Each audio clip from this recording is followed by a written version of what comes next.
Hello everybody, welcome back to How to YouTube. In this episode we'll be talking about how to get YouTube video ideas fast in 2021. The hardest part of running a channel is thinking of ideas.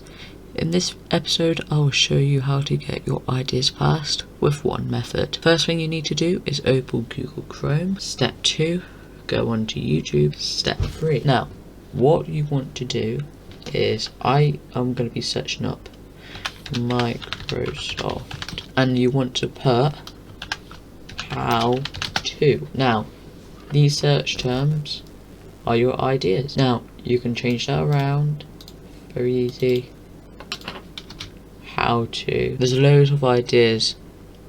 All those search terms are video ideas for you. So how to Microsoft Flight Simulator, how to download for Android, how to get liveries, how to get Microsoft Flight Simulator, how to play with a keyboard and mouse, how to use autopilot in Microsoft Flight Simulator. The more up the rank they are, the more they grow.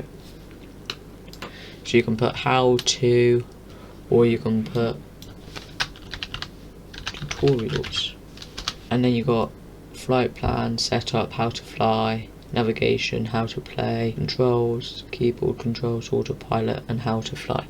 These are all ideas. You can even put tutorials and it will generate another 10 to 20 search results. That's how you get video ideas fast, the YouTube way. Thank you so much for watching this episode of How to YouTube. If you have enjoyed this episode of How to YouTube, please subscribe, like and share, and I'll see you in the next episode.